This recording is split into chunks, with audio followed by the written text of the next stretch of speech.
Hello, everybody, and welcome to my official review for Dungeons and Dragons Honor Among Thieves. I gave you my out of theater reactions, but what I would like to do is go through some of the comments I have on that video and just elaborate more on the movie itself. Overall, I definitely think this movie is worth seeing. I did back to back showings of John Wick one day, so that's about with traffic 2 hour drive to LA and then an hour drive home. So I'm at least in the car for about 3 hours just to go see some of these movies. And then the next day going to D&D. And how I like to judge a movie is that worth my drive? Did I come home dreading the fact that, man, I spent so much of my day just getting there for that? And comparatively, John Wick was the weaker movie for me.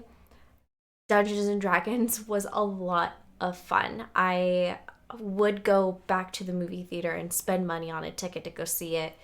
Heck, I would probably throw a party, invite all my friends over, do a lot of things, snacks, maybe break out the D&D cookbook and make a night of it. Oh, by the way, if you haven't already, subscribe and become a member, leave a like on this video. I forgot to do the little intro. There is a mid-credit, there's no end credit. So let's get into some of the comments before I get into different things about the movie that I really appreciated and want to talk more about. The Filthy Casual says, "Thank you for this. I must admit I was a little bit concerned. I've actually watched 3 D&D movies that I know of and even enjoyed them to a certain degree, but didn't want another one. With this and Legends of Vox Machina, it seems like we're finally getting some good D&D films." And I totally agree with you. I feel that Critical Role really opened the eyes of a lot of people and got them interested in D&D. Now, a live action version, it can go very, very corny, as we all know, very quickly. But something the movie did beautifully, and I think a lot of this can be credited to attention to detail, the evolution of technology. I mentioned this in my review, my first review, the wild shape and the way it shifts and morphs from animal to animal, because usually those kind of things can be very ugly or unsatisfying to watch. And the morphing was just so seamless and so beautiful from people to creature to creature to people. Here's something I found myself having to stop from doing. As a wizard main, I know the levels of spells being used. So as they were being cast, I was like, yep, that's Odaluk. Yep, that's Mordekainen. That is, wait, you say you're not very good, but that specific spell, which is a spoiler I'm not giving away, is a 7th level spell, and you've cast that how many times? How many times myself thinking that, but that's not me chipping away at the movie whatsoever. I was jealous because personally, when we learn magic, we should be able to cast our magic more than the one spell slot. I find it really interesting. We all know people that min-max characters. If you're in the D&D universe, right? So I'm about to speak real nerdy to you.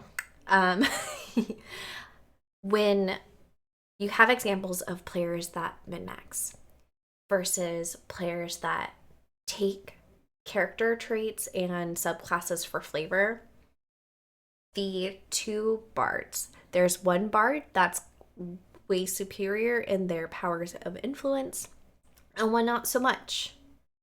But that's because I think they multi-class in rogue or whatever, or it could be because of the type of school, so to speak, of bardom.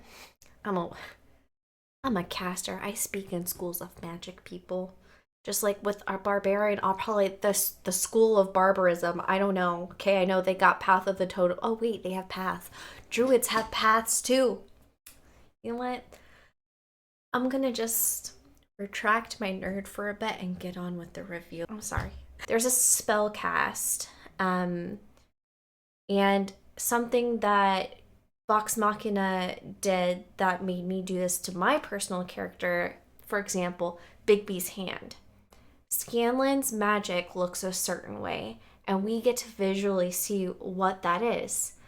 For my character, my necromancer, I've reflavored my Big B's hand. So to see how different characters get to flavor their magic and have that presented to you as a wizard and a magic main is a treat. Personally, I think that was a better visual payoff than seeing some of the weapons get upgraded and exalted, if you will. Personally, I don't like talking about woke culture.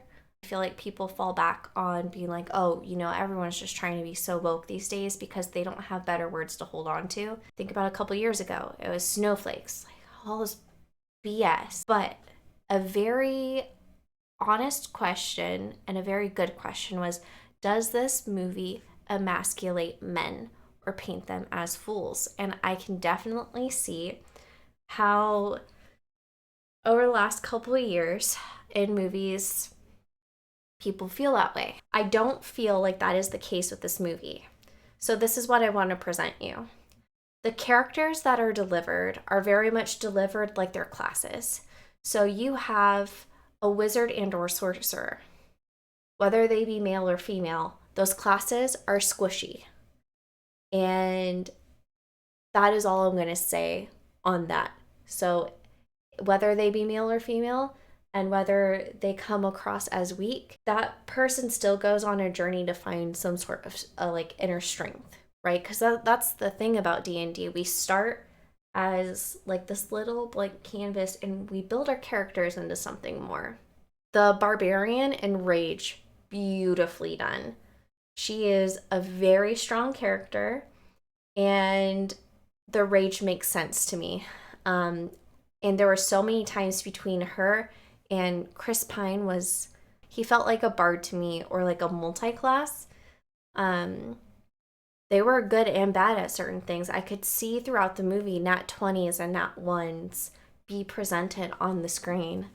And, when you don't check for a trap, that is definitely presented versus checking for traps. Chris Pine's delivery of his character was really good.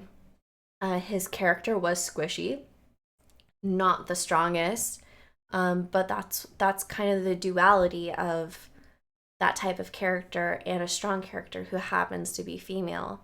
But she never put him down, and he never put her on a pedestal, which is something I really appreciated.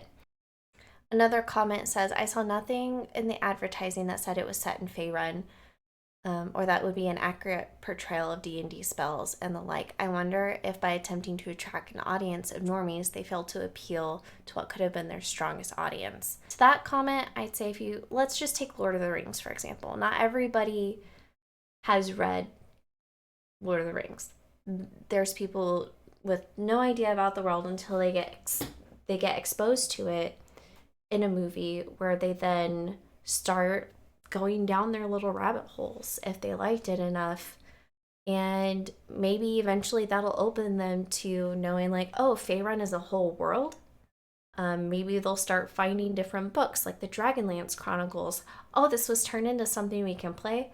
But not everybody is going to sit down for 3 to 4 hours once a week and try to actually get a game together. Not everyone is comfortable with playing pretend. A lot of people are very visual. I have this conversation with some of my gaming friends who are like, I don't know how you can do it. It looks like you're just sitting there having conversations, versus you could be playing a video game in a world all around you and have the audio and feel like your character.